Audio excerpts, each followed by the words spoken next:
Donald Trump is losing it, as there already appears to be an instant stalemate in these purported peace talks that are taking place in Islamabad, Pakistan. J.D. Vance, Jared Kushner, and Steve Witkoff showed up on behalf of the Trump regime to negotiate with all of the top leaders in Iran who showed up, and the Trump regime tried to immediately change the 10-point negotiating framework that Iran put forward that Donald Trump agreed to as a precondition to have a ceasefire and to have these peace talks in Islamabad. Now, the Iranian leaders are telling their state TV that the U.S. is continuing with extravagant demands, that they will make one last effort to try to speak directly with the United States. But if they are unable to negotiate within the 10-point framework, Iran is going to walk out and leave. Here's what we are hearing right now from the Iranian state regime media. They write, a new round of trilateral negotiations between Iran, the United States, and Pakistan began just minutes ago. Tasman's correspondents dispatched to the negotiation site. Given the excessive demands of the United States, it appears this is the Iranian team's final opportunity to the Americans for reaching a common framework in this round of talks. Now, of course, within that negotiating framework, Iran always said that it controls the Strait of Hormuz, and it always rejected any full control or partial control or joint venture with Donald Trump and the United States. One of the things that the Trump regime immediately tried to impose on these negotiations by changing the 10-point negotiating framework is to say that Donald Trump will be doing a joint venture with the Ayatollah and they will control the Strait of Hormuz together. Iran says, no, we won this war. We want to build on our gains from this war. We control the Strait of Hormuz and we will not agree to any such joint venture structure. And that's what Donald Trump kept on talking about. Reza Nasri explains, as a Pakistani diplomat who I happened to meet today told me of these discussions that are taking place in Islamabad, Pakistan. In essence, the United States cannot conduct serious diplomacy. Their arrogance and maximalist approach make it extremely difficult for them to show minimum care and flexibility for the interests and concerns of other nations. In other words, the Trump regime showed up. They agreed to a 10-point negotiating framework that Iran put forward, induced Iran to show up at this negotiation. And then J.D. Vance, Jared Kushner, and Steve Witkoff tried to change all of the terms to what Donald Trump's been posting about on his social media platform. Professor Mohammad Marandi, who is representing the Iranian delegation as well, and he's there in Islamabad, Pakistan right now. Here's what he posted. One of the individuals close to the negotiating team told me that unreasonable demands from the Trump regime are still hindering the establishment of the desired framework. The Iranian team insists on its demands and conditions to solidify the military achievements it has gained. However, there may be another round of negotiations tonight or tomorrow aimed at making a final effort to reach an acceptable framework. And we're already at that final stage right now where there is this stalemate regarding the acceptable framework. And Iran said, we agreed to this 10-point plan, stick to the 10-point plan, or else there's no purpose of these negotiations. The president of Iran, Pezeshkian, just posted, a high-ranking Iranian delegation that has arrived in Pakistan is a staunch guardian of Iran's interest with all of its might. And in this vein, it will engage in negotiations with courage. In any case, our service to the people will not pause for a moment, and whatever the outcome of negotiations may be, the government stands firmly by the people's side. Now, Iranian state regime media is reposting the social media post of Professor Marandi, who's there right now in Pakistan, confirming that there is this stalemate because the United States refuses to negotiate within the framework that they previously agreed to negotiate. Now, one of the stunts that the United States under Donald Trump tried to pull, apparently, while these mediated negotiations are taking place, is that the U.S. tried to send 2 U.S. Navy destroyers through the Strait of Hormuz to conduct a mine-sweeping operation. These ships were immediately located by Iran's Navy. Iran's Navy told them to go back. This was conveyed to the mediator, the Prime Minister of Pakistan, Prime Minister Sharif, and he communicated to the United States no further talks would continue unless and until the United States destroyers turned around. Those destroyers did indeed turn around. They did not do any operations in the Strait of Hormuz. They entered for a second, then they were told to go back, and then they immediately turned around. But that's not stopping CENTCOM from publishing publishing incorrect information. U.S. CENTCOM claims U.S. forces started a mine-clearing mission in the Strait of Hormuz. I mean, right now, the propaganda coming out from the United States, and I understand there's propaganda in war. Trust me, I understand Iran puts out propaganda. The United States under the Trump regime puts out propaganda. And I'll just say that a huge destroyer going 40 miles per hour would be detected, especially when Iran did indeed allow a Chinese tanker and an Indian tanker to leave the Strait of Hormuz. So this idea that there was just two random U.S. destroyers going back and forth in the Strait of Hormuz, just logically, that doesn't make any sense at all. And Bloomberg is reporting that that the U.S. destroyers turned around. But CENTCOM, which is just a Trumpian, whatever you want to even call it at this point, posts, U.S. Central Command forces began setting conditions for clearing mines in the Strait of Hormuz on April 11th. As two U.S. Navy-guided missile destroyers conducted operations. The Frank Peterson and the USS Michael Murphy transited the Strait of Hormuz and operated in the Arabian Gulf as part of a broader mission to ensure the strait is fully clear of sea mines previously laid by Iran's Islamic Revolutionary Guard Corps. Today, we began the process of establishing a new passage, and we will share this safe pathway with the maritime industry soon to encourage the free flow of commerce. You realize the maritime industry isn't stupid? You realize the maritime industry reads this and sees that this is just utter BS and that you did not create any situation where there would be safety for the maritime industry.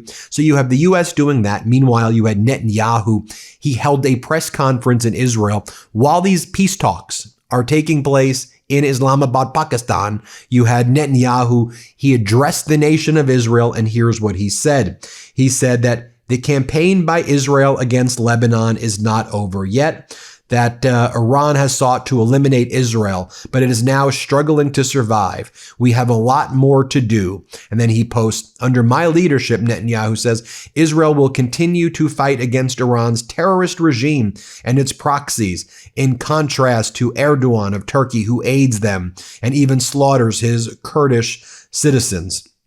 And then there's also, like, Iran claims U.S. agreed to release billions of frozen oil funds. The U.S. claims it didn't release it. Iran says they did release it. I mean, here's what we know for a fact happened. Iran allowed a pair of Chinese supertankers carrying oil for the Chinese energy giant Sinopec to cross through the Strait of Hormuz today. An additional Liberia flag tanker also crossed. Iran also allowed the Indian tanker Jag Vikram to cross. And the New York Times is reporting that China has been more actively involved than even others previously expected their involvement to be in providing weapons and supplies to Iran. Iran now becoming a major global player in the major global player in the Middle East as a result of Donald Trump's essentially surrender and Trump's weakness out of this war. And now China getting a strong foothold in the area. I mean, this is a gift in China's lap and Xi Jinping's lap to now assert control over the Middle East through a alliance with Iran, and those Chinese tankers are currently getting through. So while the U.S. tried to pull that stunt, the real thing that happened was the Chinese tankers were allowed to leave. Let's take a look at what Professor Morandi just said. Again, he's with the Iranian delegation, and Professor Morandi said the following about the status of the negotiations right now. Let's play this clip right here. So we would be utterly naive to trust anything that comes from the United States. The Trump regime in particular is exceptionally dishonest and deceitful. We saw that with the 12-day war. We were indirectly negotiating with them before the war, and it turned out that they were conspiring to attack us during the negotiations. Of course, we didn't trust them then either. It wasn't as if we were deceived, but that's what they were doing. And before this war too, we were negotiating through Oman, and the Omani foreign minister said there was progress, but then they attacked us again in a blitzkrieg attack. We do these negotiations in order for the international community, the global South, the global majority, and ordinary people in the West, so that they would recognize that it is the United States that is dishonest. If we don't negotiate, then they'll say that there was a solution, but we did not pursue it. We're showing everyone that we're always there to find solutions, but that it is the other side that is dishonest. We had preconditions for these negotiations. and they've been stonewalling. So, and unless they stop the stonewalling, there won't be progress. And we're fully prepared to go back to war. We're not afraid of the United States. The world has seen the capabilities of the Islamic Republic of Iran and the axis of resistance. The world has seen that we are far more powerful than people expected. And that is because of the resilience of the Iranian people, the resilience of the people of Lebanon and Iraq and Yemen. And the Americans will ultimately fail. Their only way forward is to carry out their commitments. If they want to save the global economy, they have to carry out their commitments. If they want to crash the global economy for the sake of the madman in Tel Aviv, that's their choice. But notable as well, the Pakistan delegation certainly has been, or the Pakistan mediation, a group led by Prime Minister Sharif in Pakistan, has been showing the Iranians certainly a lot more attention and a lot more care and showing a lot more affection than to the United States. I mean, you can see over here the Prime Minister Sharif of Pakistan hugging Foreign Minister Araghchi, the head of parliament Ghalibaf, and other leaders of Iran. And then you had Jared Kushner, Donald Trump's son-in-law, right? I mean, pathetic Jared Kushner, who basically almost bankrupted the building that he bought in Manhattan, had to get bailed out by Qatar, that 666 building back in the first Trump regime. You have Kushner trying to hug Prime Minister Sharif. You see Prime Minister Sharif, basically rebukes him, like, get the hell away. And also, while these mediations are taking place, you have Trump sycophants putting in op-eds in the Washington Post about assassinating the negotiators from Iran who are there right now, negotiating or trying to negotiate a peace deal that Trump agreed to the 10-point plan. You have this guy, Mark Thiessen, a Trump sycophant who's always cited by Donald Trump, and he's like a real big Trumper, a Trump proxy. He published this op-ed in the Washington Post calling for the assassination of the negotiators if a deal isn't made. In other words, we're going to kill all the negotiators. And trust me, the negotiators know he wrote that.